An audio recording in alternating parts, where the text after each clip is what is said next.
Welcome back to Que Pasa Nashville. Thank you very much. My name is Christina Allen, and I'm talking to Katie Richards, the Chief Development Officer, and Cap Soom, Public Relations Manager for Siloam Health. Again, thank you for being on the show. We were talking in the earlier segment, you serve over 4,000 people, over 600 volunteers. You yourself were a patient, a volunteer, now you work there for a primary health for our refugee and immigrant community. They know about it through word of mouth. You're tucked away in the Melrose area right by that Kroger, and you have an amazing staff. How it's a part of, it's giving to work with these people. It's patience, it's language barriers, it's education. How do y'all do it? What is it? I mean, I know you're based on with Christ, but your mission is very strong on the wholeness of health. Tell me a little bit, expand on that. Yeah, you're asking about the wholeness. Yeah, I mean, so you have a how do you get that diverse staff? Like you said, Vanderbilt might have a diverse, medical program. They send people. That's growing here. Sure. But I'm sure it's hard to find too. Yeah. Well, and I think Cap Soom can probably elaborate on this a bit, but I know that we have to be very intentional about going forward and saying we really need someone in patient relations who speaks Arabic. We have to be very intentional about asking for that and kind of naming those needs. But how do you go out and find them? Yeah. Sometimes it is challenging, especially right now. For example, we are needing like Arabic interpreters to help us with our, helping. But Arabic medical interpreters or just medical interpreters? Yeah, because you're gonna have to be. I mean, it has to be at that level of interpretation and stuff. And I think it comes down to reaching people like myself from a young age and trying to find different way to stay connected with them and.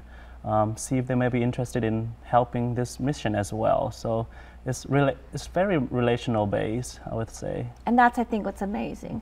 Well, I know that Siloam Health is doing greatness for the community, but I also want to bring up Amplify Nashville. I know you do 3 major events a year, one to not only fundraise, but to just showcase what you do to the general market as well. Can you tell me a little bit about those? Yeah, of course. So our signature event happens in the fall, in November, and it's a breakfast and lunch where it's the same program for each meal. It's a free event, and that really is where we're able to tell the central story of Siloam. So we invite people, we have patients that give testimonies, you hear from our CEO, Dr. Morgan Wills, and we really just drive home. This is what Siloam is all about. It's also a great fundraiser for ours.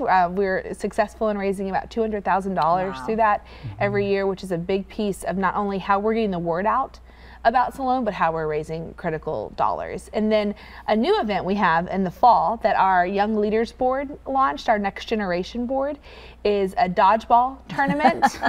That perfect for the young leaders. It is 90s themed. And so that'll be in its second year. And are they such a diverse group of young professionals? Yes, we have quite the diverse group. See, that's beautiful. Of young professionals, and so that event is taking place on September 28th at Tailgate Beer. And then Amplify Nashville, which is also just completed our 3rd year of that event. And Amplify Nashville is an event where we celebrate immigrants who are helping our city flourish. I think the name Amplify just amplifies what you're doing. But to acknowledge those that have come up and making changes with their leadership, with their I think, story is just powerful. Who have been some of the nominees or recipients in the past?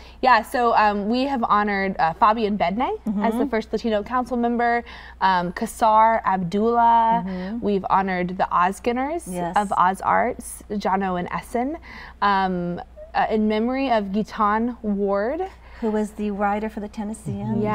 Jose Luis Ayala for Las Palmas. And Jen Lin, Chinese Jen Arts Lin. Alliance. And you dance with them, don't I you? dance with her, and she's one of my mentees, so it's so great to be part of that event. So really looking at the people who've been here and done some changes in the work, but it's also, you have a bridge connector, is that the name of it? Yes, a bridge builder. So we, the whole spirit of Amplify Nashville is because we were recognizing there was a narrative that was being pushed in our community and nationally that was saying that immigrants are bad or not good. And we thought, well, Siloam for the past 25 years has been caring for these people, and we know the exact opposite. So we're not political. This event is not political, but we did want to amplify the narratives of those who are making contributions. And so I think we have some photos from last year. We have, I think you're probably on that. So what are we looking at now? These are the drummers for the Chinese Arts Alliance Lion Dance team. Yes, that's beautiful. And there's look how beautiful that is. I'm there somewhere. Oh, you underneath? Yeah, yes, you are. One of the legs. One of the legs. Yes, Jin, who's been with the Chinese Arts Alliance for over 25 years, has done an amazing job to bring that culture to life here in Nashville.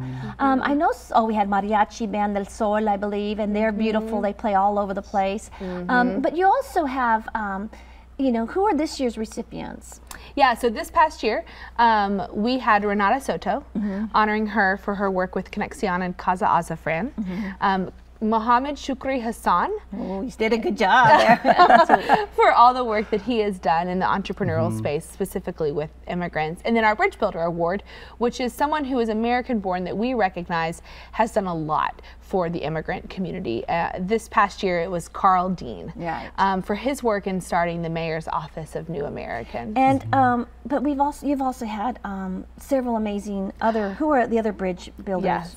So the first year it was Belmont University and all the work that they've done in employing refugees and offering in-state tuition to undocumented students. And then I think they offer financial aid. I don't think in-state tuition just because they're private. But I do know that because they've done a lot to reach out to the DACA recipients to get them to get to college. Yes. Thank you for That's clarifying.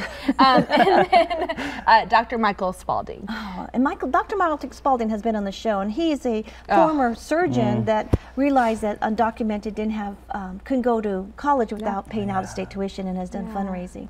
Great choices, as always. But Amplify Nashville, I think the event, and you can go to siloamhealth.org and hear all about the event as well as the event taking place this year.